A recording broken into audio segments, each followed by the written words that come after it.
Good morning, children. Today's topic gravitation. In previous class, also we discussed about the gravitation. What is the property of gravitation and things. So today we study about the gravitation also and find the formula of G, small g. So we start from proper study. We start. So children, first of all, I given the idea, I already given the idea that two objects in universe attract each other. Either it is small or capital. For this, we just explain one just example giving you. Like we go in space and then discuss about it in space. So imagine we are planning in corona time. COVID-19 is very dangerous virus and spread in our earth. So we are planning ki we go to picnic at space, or for that we are planning it, you all are coming with us, me also, or some teachers, your science teachers, maybe some teachers, are we coming with for picnic in space. And we taken all the things like gas ka chula and khane ka saman and oxygen cylinders, and all children we are in space with the spaceship. When we are moving in space, there is something you observe now, there is so many dark space because light is there, but light is invisible. So light, not, you have not able to see the light. When light falls on any object and reflect back on, falls on or your eyes, then only you are visualize that object. So जो planets पे light पड़ा और हमारे आंख पे पड़ा, तो हम लोगों को लगा रही स्पेस में पूरा अंधेरा है, लेकिन देखो वहां चमक रहा है, वहां पे प्लानेट है, वहां पे सैटेलाइट है। इस तरह से हम लोग को महसूस हुआ वहां पे स्पेस में, जब हम लोग पिकनिक पे थे, है ना। हम लोग पिकनिक में प्लान बनाए हुए हैं और हम लोग स्पेस में हैं। तो स्पेस में हम लोग कल्पना करो कि हम लोगों ने देखा पूरा डार्क है और कहीं कहीं से प्लैनेट्स के से लाइट रिफ्लेक्ट होकर आ रहा है और हम लोग को लग रहा है कि वहां पे कोई सैटेलाइट है, वहां पे कोई प्लैनेट है। इस तरह से हम लोगों को महसूस हो रहा है। अब इसी में क्या होता है कि तुम्हारा स्पेसशिप जो है वो क्या होता है कि डगमगाने लगता है। डगमगाने लगता है तो तुम लोग आपस में बच्चे आपस में बात करते हो और प्लान करते हो, अरे ये लग रहा है ना कि भारी हो गया, हम लोग इतने सारे, इसीलिए वो स्पेस डगमगा रहा है। लेकिन जान लो, स्पेस में हमारे वजन का कोई मतलब नहीं, वेट का मास पर नहीं, वहां पे क्या होता है, हम लोग वेटलेसनेस महसूस करते हैं। सो आप लोग स्पेस में, हमारा वेट का कोई मतलब नहीं है, लेकिन तुम लोग प्लान बताते हो कि देखो सबसे ज्यादा सविता मैम भारी है, मुझे करते हो, और ये बूढ़ी भी हो चुकी हैं, चलो इन्हीं को धक्का मार देते हैं तो हम लोग कम से कम बच जाएंगे। और तुम लोगों ने मेरे को पुश करके स्पेसशिप से गिरा दिया। अब मैं तो, तुम लोग इतनी बड़ी ग्रुप थे तो मैं तो अपने को बचा नहीं पाई, लेकिन मेरे साथ ऑक्सीजन सिलेंडर भी था, तो मैं स्पेस में, और स्पेस में तुम चूंकि जेट स्पीड से घूम रही थी, तो मैं भी तुम लोग के स्पेसशिप के साथ पैरेलली चल रही थी। और स्पेसशिप के से मतलब अट्रैक्शन, ग्रेविटेशनल अट्रैक्शन हमारे और स्पेसशिप में भी चल रहा था, लेकिन तुम्हारा स्पेसशिप जो है एक्सीलरेट हो रहा था, इसलिए मैं उसको पकड़ नहीं पा रही थी। फिर भी मैं तुम्हारे स्पेसशिप के साथ ही चल रही थी। और तभी क्या होता है कि तुम लोग का स्पेसशिप फिर भी नहीं नॉर्मल होता है, तो तुम लोग एक बैग, जो चावल का बैग था, उसको तुमने फेंक दिया। अब चावल का बैग जो था वो बहुत ही भारी था, तो नेचुरली क्या हुआ, वो भी सेम स्पीड से, जो स्पीड से स्पेसशिप था उसी स्पीड से वो गिरा। तो क्या हुआ कि मैं और वो एक दूसरे को अट्रैक्ट करने लगे, और तब क्या हुआ कि बैग जो है वो ज्यादा भारी था, उसका एक्सीलरेशन कम था, और मेरा वजन कम था तो मेरा एक्सीलरेशन ज्यादा था, और दोनों इक्वल एंड अपोजिट फोर्स से, Newton third law of motion के अनुसार हम लोग एक दूसरे को खींचे और मैं बैग पे चिपक गई। तुम लोगों ने देखा, अरे सविता मैम तो बैग के ऊपर चली गई हैं। फिर मान लो ये अब आपने कल्पना किया, अब मान लो कि नहीं, तुमने खुला हुआ एक चावल का बोरा था, वो गलती से फेंक दिया, उसके चावल के दाने बिखर गए स्पेस में। लेकिन तब क्या हुआ, स्पेस में जब चावल के दाने बिखरे, तो वो जैसे ही बिखरे, वो क्या हुआ, एक मूवमेंट के साथ जो उसका मूवमेंट है, जो आपका स्पेसशिप का मूवमेंट है, उसके साथ वो चिपकना चाह रहे थे, कुछ तो आपके स्पेसशिप में ही चिपक गए। कुछ क्या हुआ कि सविता मैम वहां पे फ्री मिली और वो उनका वजन ज्यादा है, तो नेचुरली क्या हुआ, सारे चावल के दाने सविता मैम की ओर चिपकने लगे और मैं एक चावल के लड्डू के अंदर बंद हो गई। फिर भी तुम्हारा स्पेसशिप नॉर्मल नहीं हुआ। तब तुम लोगों को लगा कि क्यों सविता मैम को मरने छोड़ देना चाहिए, इसलिए तुमने हमें चावल के उस लड्डू को भी तुमने अपने स्पेसशिप में रख लिया और मुझे लेकर चले आए। अब तुम लोग को समझ में आया कि क्या है ग्रेविटेशन। कहता है कि ग्रेविटेशन हर ऑब्जेक्ट एक दूसरे को खींचता है और डिपेंड करता है उसका स्पीड का बढ़ना, उसका स्पीड, जिस स्पीड से एक्सीलरेशन इंक्रीज करना, वो डिपेंड करता है कि मास किसका ज्यादा है, मास किसका कम है। वो उसी, जिसका मास ज्यादा होगा उसकी तरफ जो जिसका मास कम होगा वो अट्रैक्ट होगा।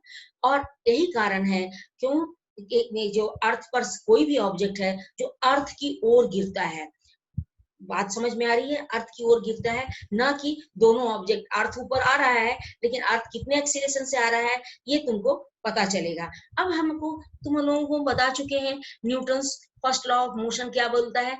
Newton's first law of motion बोलता है कि when two object comes in near, then there is a force of gravitation and that gravitation depends directly proportional to the product of their masses. और ये देख रहे हो m1 m2 मास है, r है जो डिस्टेंस बिटवीन देम है और gravitational force between them, f is proportional to m1 m2 और where distance is constant. Second law उन्होंने दिया कि gravitational force between two object in universe is inversely proportional to the square of distance between them. और ये inverse law हर जगह, inverse second law जो है वो चार्ज के बीच में भी ये लॉ है, दो force between the two charge is also direct inversely proportional to the square of distance between them. Magnetic field strength also, light intensity also. So कहता है कि ये इनवर्स लॉ हर फिजिक्स के हर कोने में छाया हुआ है। तो जहां पर भी फोर्स की बात आएगी वहां पे हमारा ये इनवर्स लॉ है। तो gravitational force between two object in universe is inversely proportional to the square of distance between them when mass is constant. और तब उन्होंने ये सेकंड लॉ दिया।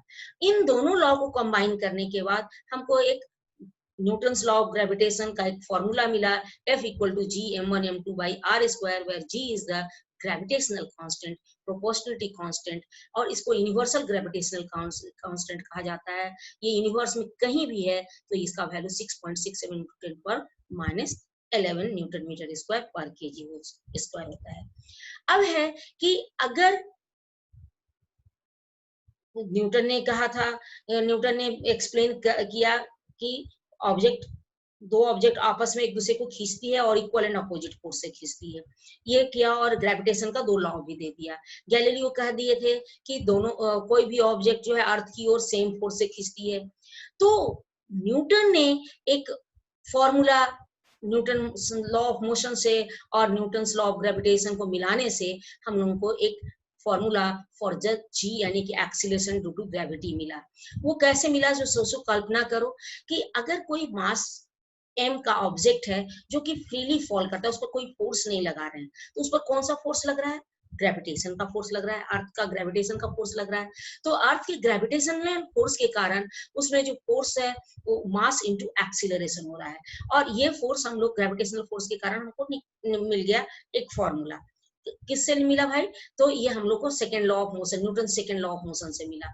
अब है कि न्यूटन्स लॉ ऑफ ग्रेविटेशन कहता है कि कोई भी दो ऑब्जेक्ट है, उसमें ऑब्जेक्ट अर्थ और ऑब्जेक्ट है, तो उन दोनों के बीच में ग्रेविटेशनल फोर्स लगेगा, और वो फोर्स जो है G M mass of earth, mass of object by R E यानी कि रेडियस ऑफ अर्थ का होल स्क्वायर।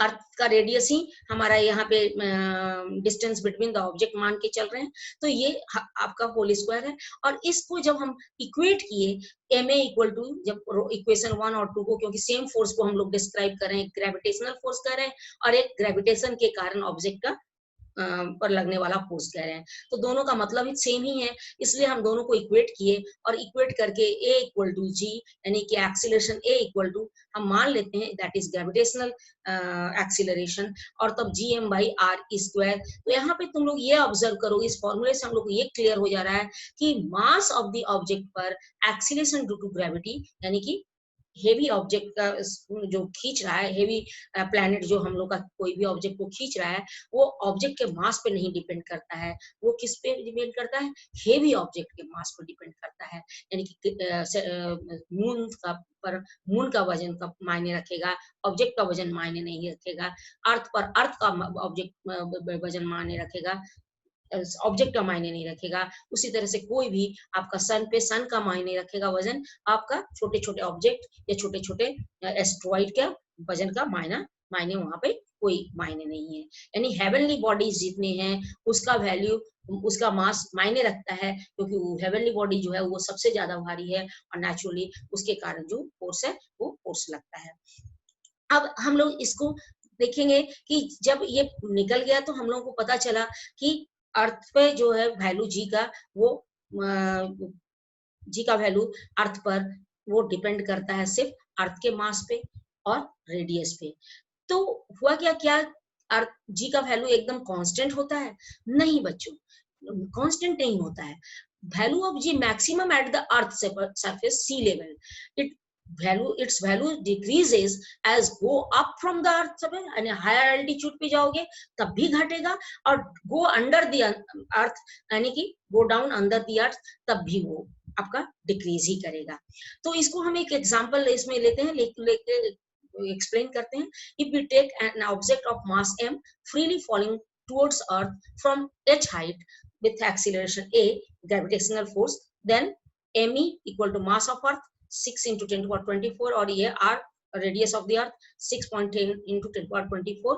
तो इससे हम लोगों को क्या निकल रहा है, देखोगे कि ये फॉर्मूला हम लोग डिराइव किए, आर ई एच का होल स्क्वायर, आर की जगह पर R E plus H, H height से है इसलिए रेडियस प्लस हाइट कर दिए, और इसका किए तो हम लोगों को ये फॉर्मूला आ गया। अगर हम आर को कॉमन निकाल लेते हैं तो आर ई, अब 1 प्लस एच बाई आर ई का होल स्क्वायर, ये तुम लोग 11th 12th में बाइनोमियल एक्सपेंशन पढ़ोगे तो कहता है कि जब कोई भी 1 प्लस एक्स के फॉर्म में है, यानी और एक्स का वैल्यू बहुत कम होता है तो ये एक्सपैंड करता है, इसका वैल्यू होता है 1 plus x square by factorial 1, फिर एक्स क्यूब बाई फैक्टोरियल 2, इस तरह से आपका होता जाता है। और ये इन्फिनाइट माने x to the power n by factorial n plus 1 होता है। इस तरह से हम लोग का फैक्टोरियल एक्सपेंशन होता है। तो यहाँ पे हम लोग उसी फैक्टोरियल एक्सपेंशन से हम लोग इसको देखेंगे और इसको कैलकुलेट करते हैं। देखो यहाँ पे फैक्टोरियल एक्सपेंशन क्या करें तो ये पावर -2 ऊपर ले गए और -2 से -2h बाई आर ई हो गया, -2h बाई आर ई हो गया। और ये -2h बाई आर ई यानी कि इतने से हम जैसे जैसे ऊपर जाएंगे तो 2h बाई आर ई 1 तो तुम समझ ही रहे इस, ये हमारा gravitational at the sea level है, और ये 2h बाई आर ई से जैसे जैसे ऊपर जाओगे वो उसका घटता जाएगा, यानी कि हाइट बाई आपका रेडियस ऑफ द अर्थ के रेशियो में, और उसका ट्वाइस से घटता जाएगा। इसी तरह से under the earth -h by R ई से घटता जाता है। ये आप लोग को सब सीनियर क्लास में पढ़ना है डिटेल में, क्योंकि बाइनोमियल एक्सपेंशन तुम नहीं जानते हो इसलिए हम बाइनोमियल एक्सपेंशन से एग्जांपल दिए। और इस तरह से अब क्या है, हम इसका जी का वैल्यू एट दी अर्थ निकालेंगे। ये ध्यान में रखोगे कि सी लेवल पर मैक्सिमम होता है और हम मैक्सिमम वैल्यू निकालते हैं। तो ये 6.67 इंटू 10 टू -11 जी का वैल्यू, वो कैपिटल जी का अर्थ का मास हो गया, और डिवाइडेड बाई हमारा रेडियस हो गया, रेडियस 6.4 इंटू 10 स्क्वायर हो गया। और तुम कैलकुलेट करोगे तो देखो 6.67 इंटू 6 डिवाइडेड बाई 6.4 इंटू 6.4 और 10 टू -11 और 10 टू 24 और 6 10 टू द पावर 6 है तो स्क्वायर करोगे तो 10 टू द पावर 12। तो क्या होता है, टोटल आपका 10 आएगा यहाँ पे, 10 टू पावर -23 और प्लस 10 टू पावर 24 यानी कि 10 आएगा। और ये 6.67 इंटू 6 डिवाइडेड बाई 6.4 इंटू 6.4 करोगे तो 9.78 समथिंग आएगा, dot dot dot exact value नहीं आएगा, तो इसको हम लोग राउंड डिजिट में 9.8 मीटर पर सेकेंड स्क्वायर, तो जी का वैल्यू अर्थ सरफेस पे 9.8, और इसको और सीबीएसई ने आप लोगों को एग्जाम में कर दिया है कि 10 मीटर पर सेकेंड स्क्वायर। सो हमारा अर्थ पर 10 मीटर पर सेकेंड स्क्वायर, और तुम जब मून का निकालोगे तो ये 1/6 ऑफ द अर्थ होता है। ठीक है, तो ये हम लोग का आज इतना ही। अगले दिन हम लोग और डिटेल में पढ़ेंगे। और good good good day for you.